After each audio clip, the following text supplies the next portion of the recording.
Our next guest, Kathryn Goetzke. It's a privilege, obviously, to introduce someone, first of all, who's a woman, who's successful. Being a successful businesswoman today is sometimes hard, but it's getting easier. But also she has a personal story, and she lost her father to suicide at the age of 19. So with that, she really changed her life and armed her insight of how she should live that life. She founded a nonprofit called ifred, the International Foundation for Research of Education on Depression. She also produced an award-winning program called Hopeful Minds. She founded ifred based on research showing that less than 25% of people with diagnosed depression receive treatment due to the stigma. So she's calling it negative brand positioning. So her goal is to increase that number to those to treat it to 100%. So here she is, Kathy Goetzke.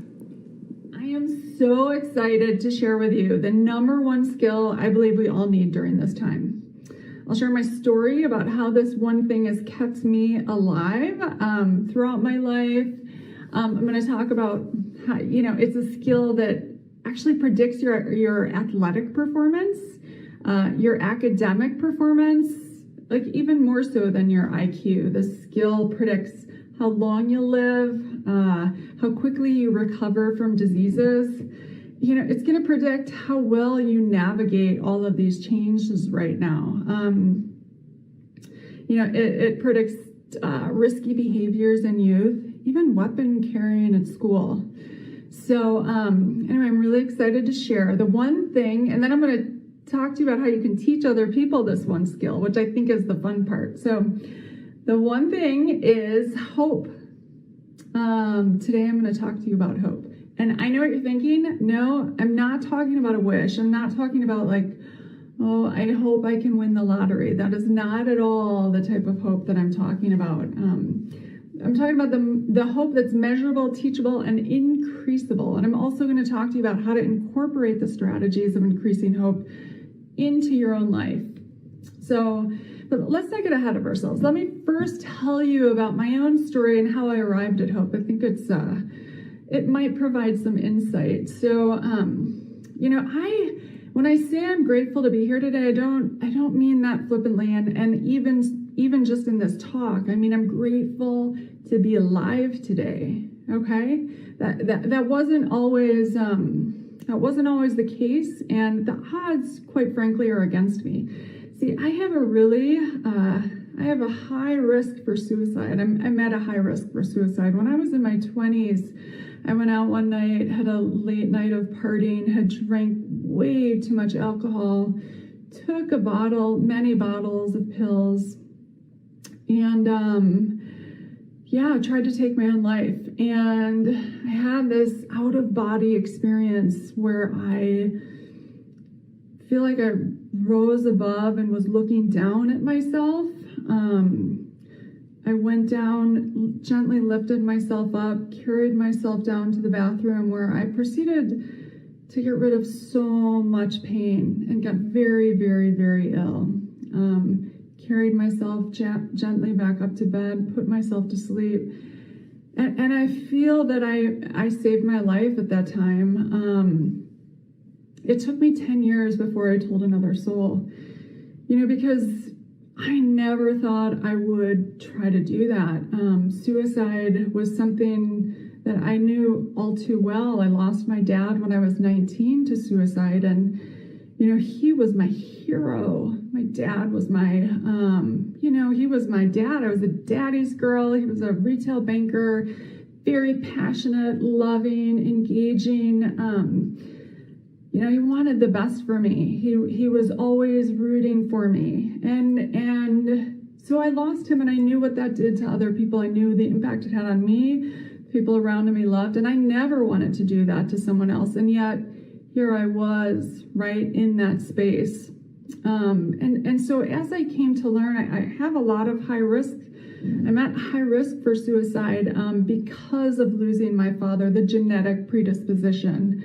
I have a family history of addiction. I had multiple ACEs and adverse childhood experiences. I had eating disorders, addictions. I was diagnosed with depression, PTSD, anxiety. So I had all these kind of risk factors. And then if we have major life events, like for instance, what we're going through now, this is a risk factor for anxiety and depression. And I'd had divorces, moves, financial challenges, clearly deaths, major health challenges.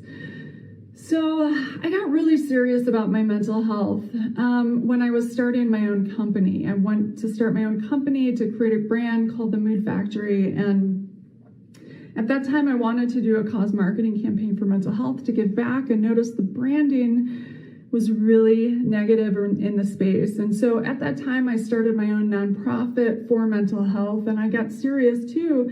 If I'm going to lead a nonprofit for mental health, and if I'm going to have a company about engaging senses to improve moods, I need to lead by example. So I got sober. I got an MBA and a degree in psychology. Sorry.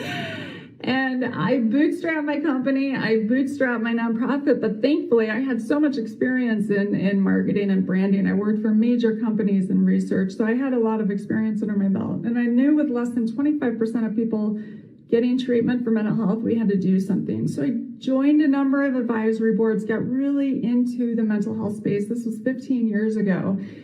And I ended up doing really well with my product line, and decided I wanted to tackle one thing I didn't think people were doing a really great job on. And that was prevention of suicide. So if we want to get to the root cause of suicide prevention, or the root of suicide prevention, we have to know what causes it, right? So hotlines are wonderful for when you're in crisis, but how do we go way upstream, and how do we stop it way ahead of time? And what can we do? How can I prevent my own suicide, and how can other people? And what I found was astounding. There is one consistent predictor of suicide, and that is hopelessness. One answer. I was excited. I was inspired because I thought, okay, if we have one answer, then we reverse hack hopelessness. We figure out what hopelessness is and what causes it. And thankfully, a ton of brilliant researchers had already done this. So hopelessness is two things. It's a feeling of despair, so it's a negative feeling, and it's a feeling of helplessness, or a sense of helplessness, so an inability to act. And so, great. If we want to prevent suicide, we need to look at the opposite. We need to look at how to create positive feelings and how to take inspired action. So, think about it. Have you ever felt hopeless about anything? So relationships, finances, your job, especially right now, are you feeling hopeless about anything? The great news is there are strategies you can take to address it. So when we feel hopeless, we often turn to things like addiction, and that's not helpful. And the good news, again, is hope is teachable. Positive feeling, inspired action. So, and again, it's not a wish, it's an action, right? Wish doesn't have action, we have action. So think of it like basketball, right? You want to get good at basketball, what do? You practice your dribbling, you practice your shooting, you run. Same is true with hope. You practice your positive feelings, and then you practice your inspired action. Now, when we talk about positive feelings, feelings aren't good or bad. And I used to think feelings were good and bad. And so I used to run from the bad feelings, and I used to run to the good feelings instead of feeling those feelings, getting curious about them, listening to what they're trying to tell me, regulating my emotions, and then getting to the positive feelings. So we have 90 seconds when we're triggered in any strong way to stop and breathe. 90 seconds.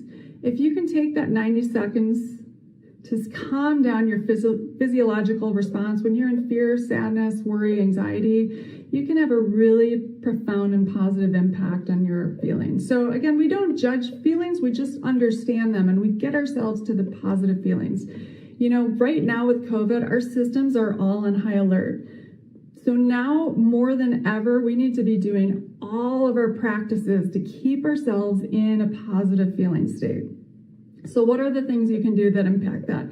Exercise, nutrition, so important, gratitude, kindness, Getting into nature, sleep, number one, get your sleep. Meditation, connecting to people on FaceTime and Zoom, giving back, teaching others, being creative, artwork, laughter, sensory engagement, animals. These are all things that are shown to increase happiness. And I mean, like, be super proactive about it right now. Don't put it off. I've got too much work to do. Really, like, in times of stress, we have to do extra work on our feeling state.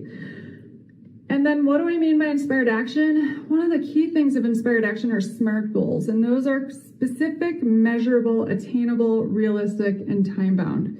These help us get very, very clear on what our goals are, what direction. With hope, we need future orientation. As humans, we need to move forward. But if we're in a state of confusion, that's not helpful. And if your goals are feeling too big, chunk them down into little tiny, tiny steps. Take one small step. If you are frozen about your finances, take one tiny little small step to start addressing it. So I work on my feelings first, and then I work on action second. A couple other key things. Failure. We often internalize failure. We're taught that as kids.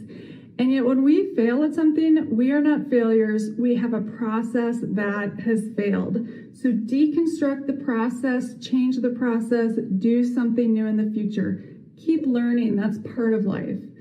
Staying present is key to happiness. We're out of the present moment 50% of the time. If we can engage our senses to get into the present moment, get out of future forecasting and worry, and get out of rumination or repeating things over and over in our minds, we would not watch a bad TV show. So I wonder, why do we do this in our minds and play those negative things over and over? When you find yourself there, engage your senses, any of your senses, to get present.